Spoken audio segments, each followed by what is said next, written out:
బతుకు తెరువు కోసం హైదరాబాద్కు వచ్చి పని మనుషులుగా ఇళ్లలో చేరి హత్యలు చేసి డబ్బు దోచుకెళ్తున్న ఘటనలు జరుగుతున్నాయి. ఇంటి యజమానులు పని మనుషులను నియమించుకునే సమయంలో జాగ్రత్తలు పాటించాలని సూచిస్తున్నారు పోలీసులు. గుర్తింపు పొందిన ఏజెన్సీల నుంచి మాత్రమే పని మనుషులను తీసుకోవాలంటున్నారు పోలీసులు.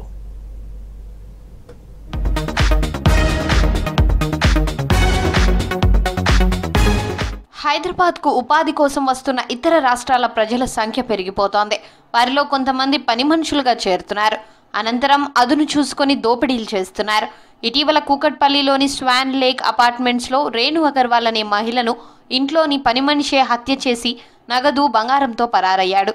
పని మనుషులను నియమించుకునే సందర్భంలో లీగల్ వెరిఫికేషన్ చేసుకోవాలని సూచిస్తున్నారు పోలీసులు. వారి ఆధార్ కార్డును స్థానిక పోలీస్ స్టేషన్లో వెరిఫికేషన్ చేయించాలంటున్నారు పోలీసులు. చాలా మంది వాళ్ళ ఇండ్లలో పని చేసుకోవడానికి హౌస్ మేట్స్ను లేకపోతే ఇండ్లలో చిన్న చిన్న పని చేసుకోవడానికి వాళ్ళు త్రూ ఆర్గనైజేషన్స్ కానీ లేకపోతే వాళ్ళ కంపెనీ ద్వారా వీళ్ళు రిక్రూట్ చేసుకోవడం జరుగుతుంది. ఈ మధ్యకాలంలో వాళ్ళ యాంటీసిడెంట్స్ కూడా వాళ్ళు ఎవరు వెరిఫై చేయకుండా వాళ్ళని పంపించడం, దానివల్ల చాలా ఇన్సిడెంట్స్ జరుగుతున్నాయి. దొంగతనాలు కానీ లేకపోతే అదేవిధంగా మర్డర్స్ కానీ.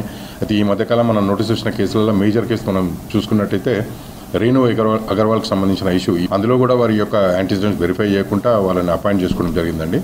ఆ జరిగిన ఇష్యూలో మనం ఒక్కసారి ఇన్ డెప్త్ ఇన్వెస్టిగేషన్ చేస్తే మనకు అర్థమైంది ఏంటంటే, ఎవరైతే ఇద్దరు అక్యూజ్ని మనం చూపెడుతున్నామో అందులో హర్ష్ అంటోడు కూడా, అదేవిధంగా రోహన్ అంటోడు కూడా, ఈ ఇద్దరు కూడా రోషన్ అంటోడు కూడా, ఈ ఇద్దరు కూడా యాక్చువల్లీ ఈ రోషన్ అంటోని మీద 3 కేసులు ఆల్రెడీ ఉండడం జరిగింది వారి మీద. అదేవిధంగా హర్ష్ అంటోడు కూడా గంజాయి సేవించి అతను మధ్యలోనే వాడు ట్రీట్మెంట్ వదిలిపెట్టి వచ్చిన వ్యక్తి లెక్క మనకు తెలుస్తుందండి. ఈ విధంగా పెట్టడం వల్ల ఇన్సిడెంట్ జరుగుతుంది. వాళ్ళందరికీ కూడా ఒక హెచ్చరిక లాంటిది చెప్పొచ్చేది ఏంటంటే, వాళ్ళు 80% కూడా వాళ్ళని వెరిఫై చేసి యాంటీజెన్స్ వెరిఫై చేసి వాళ్ళని రిక్రూట్ చేసుకోవాలి. పని మనుషులను కేర్ టేకర్స్ ను ఏజెన్సీల ద్వారా నియమించుకోవాలని సూచిస్తున్నారు పోలీసులు.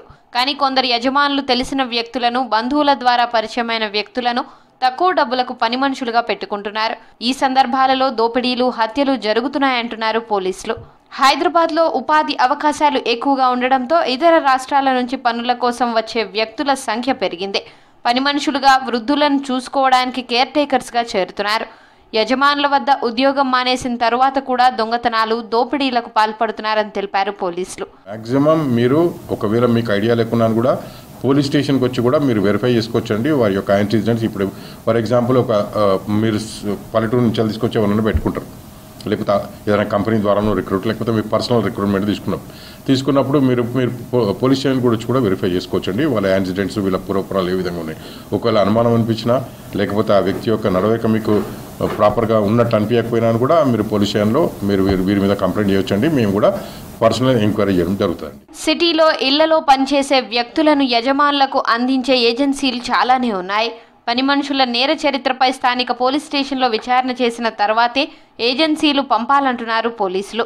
డబ్బుల కోసం నేరగాళ్లను పని మనుషులుగా పంపిస్తే ఏజెన్సీలపై చర్యలు తీసుకుంటామని హెచ్చరిస్తున్నారు పోలీసులు. లోతుగా పరిశీలిస్తే మనకు ఈ మధ్యకాలంలో చూస్తున్నట్టయితే చాలా మంది కూడా ఈ వాచ్మెన్లను కానీ లేకపోతే హౌస్ మేట్స్ కానీ తక్కువ ధరకు వస్తున్నారని చెప్పి తక్కువ కాస్ట్లో, అంటే ఫర్ ఎగ్జాంపుల్ ఇప్పుడు బయట ఒకవేళ రెప్యూటెడ్ కంపెనీ నుంచి కానీ ఒక మంచి ఏజెన్సీ ద్వారా మీరు రిక్రూట్ చేసుకున్నట్టయితే అందులో వాళ్ళు కొంచెం కాస్ట్ ఎక్కువ ఉంటుంది వాళ్ళు ఎందుకంటే వాళ్ళు యాంటీసిడెంట్ వెరిఫై చేస్తారు. ఇతని యొక్క గుణగణాలన్నింటినీ కూడా పరిశీలించిన తర్వాతనే వాళ్ళు మీకు అపాయింట్ చేయడం జరుగుతుంది. అది కొంచెం ఖర్చుతో కూడుకున్న పని, అంటే మ్యాక్సిమం దీనికంటే ఎక్కువ ఉంటుంది. సో ఆ ఎక్కువ కాస్ట్ భరించలేని పరిస్థితిలో మీరు కొంచెం డబ్బులలో తక్కువ అమౌంట్లో మీరు వస్తున్నారని చెప్పి మీరు వాచ్మెన్ రిక్రూట్మెంట్ చేసుకోవడం కానీ, అదేవిధంగా హౌస్ మేట్స్ రిక్రూట్మెంట్ చేసుకుంటే దానివల్ల ఇప్పుడు మీరు చాలామంది చూస్తున్నారు ఈ మధ్యకాలంలో ఎన్ని ఇబ్బందుల పాలవుతున్నారో. వారు రేపు ఏమైనా దొంగతనం చేయొచ్చు, మీద అటాక్ చేయొచ్చు, లేకపోతే ఏమైనా ఇన్సిడెంట్ చేయొచ్చు. ఇప్పుడు ఇండ్లలో కూడా చాలామంది ఇండ్లకి వెళ్ళి కూడా బంగారం, బట్టలు, లేకపోతే వాల్యుబుల్ ఐటమ్స్ పోయిన కేసులు కూడా మనకు ఎన్నో రిపోర్ట్ అవుతున్నాయి. పని మనుషులుగా వచ్చి సిటీలో క్రైమ్స్ చేస్తే వదిలిపెట్టమని హెచ్చరిస్తున్నారు పోలీసులు.